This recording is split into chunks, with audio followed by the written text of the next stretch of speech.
In this video, I'm going to show you how to make professional quality perfume without the toxins. I'll share with you some of the best solvents, why you would want to use these as a base, and then using essential oils instead of fragrances, because fragrances in general, when you read that in perfumes, they mean hormone disruptors.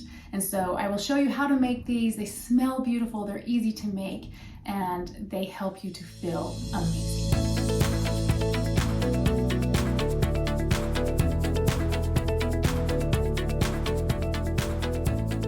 Welcome back to my channel. I'm Stacey Paulson. I'm an essential oil educator. I'm a health coach, a wife, and the mother of 6 amazing kids. And I am on a mission to helping you to feel great so that you can do that something special that you were meant to do. If you haven't subscribed to my channel, go ahead and subscribe. Let's stay connected as we're building this channel. We want to get this information out to as many people as we can. Why creating a natural perfume is important to me is because I am aware of hormone disruptors. So if you're feeling a lack of energy, if you're feeling pain, inflammation, if you're feeling mood swings, low mood, low energy, if you're having challenges with your hormones, weight, cravings, most of the time this has to do with your hormones and can be impacted by the toxins that are in our body, around our body. And so this is a simple way that you can start reducing those toxins and actually using something that will help you to feel good, that might help reduce inflammation and the pain and uplift your mood. So I love natural perfumes. Okay, so I'm going to go over the different solvents or bases that you can use in your natural perfumes, why you'll use them, not use them. I will also be giving you recipes that you can use, you can download, and then also why you'll want to use essential oils compared to just perfume fragrances. So the different solvents that we have here range from rubbing alcohol, witch hazel, fractionated coconut oil, and you can use vodka, some kind of alcohol I don't drink, so we don't have any around the house, and then also a premium grade perfume base. So the first one, a lot of common perfumes are made with this when you make them at home, is with rubbing alcohol. The upside of it is you might have it around. The downside of it is your perfume, your spray, have a little tinge of alcohol smell in it. Also, it doesn't mix all the way as a solvent. So the point of having a base is that the oils, the essential oils that you're putting in, will mix with whatever the base is. And so when you spray it, it will come out evenly. With rubbing alcohol and most of the other solvents or bases, that they don't mix, and so you have to kind of shake the bottle, after you created it, you shake it before you spray it, but even then you're still not getting all of the different notes within the essential oils. So there's top notes, middle notes, base notes, and it creates a beautiful blend and synergy when you have them all mixed together. And so oftentimes when you're creating with a base that doesn't completely work as a solvent for the essential oils, that you'll get some of those flashing off and others. And so it might smell a little different every time you spray it. But you can use rubbing alcohol. You can also use witch hazel. And again, this will smell a little bit like witch hazel. If you're making a roller type perfume where you're rolling it on, fractionated coconut oil is amazing. There's other oil bases. And these are great because essential oils are oils and the fractionated coconut oil is oil. So they just mix together. You don't have to shake it before you roll it on. Those notes will come off easily and in sync together, right?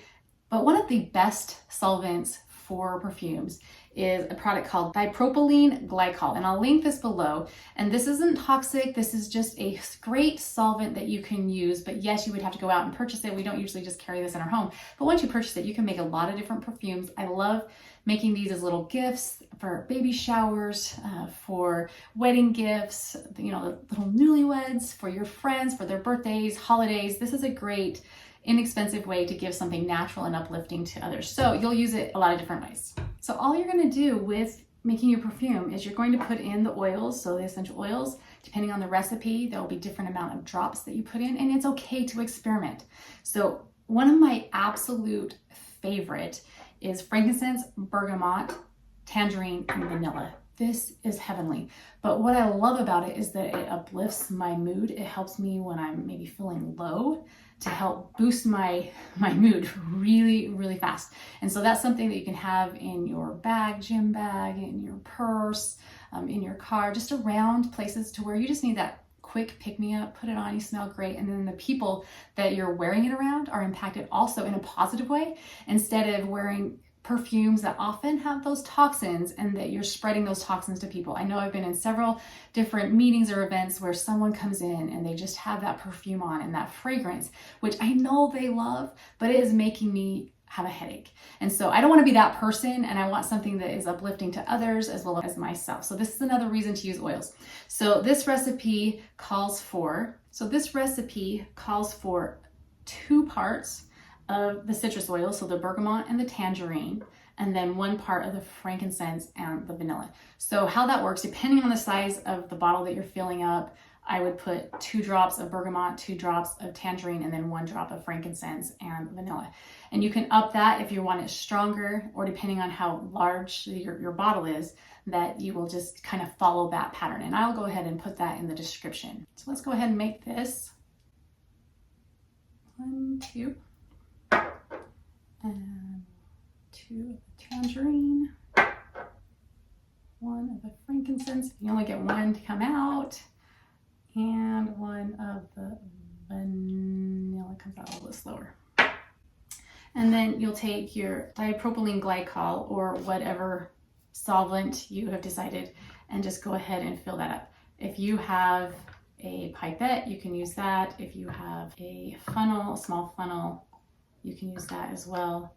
I'll just fill that up a little bit there. So I'll put the lid on and just mix that up, and it will completely mix. It won't be settling on the top like the other solvents do. So that's really nice. This is great. You can put a label on it, stick it in your purse. It smells like heaven. And just a couple of other ideas as far as containers that you can use to put these in. You can put them in a 10 milliliter roller bottle. You can get the smaller roller bottles and even teensy ones. These are great little gifts.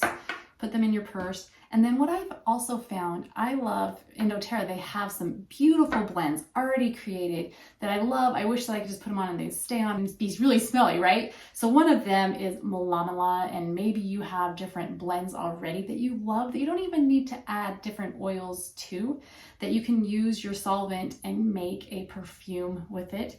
You can actually use the bottle if you have an empty bottle and get the attachment that goes on top, and I'll put the link below.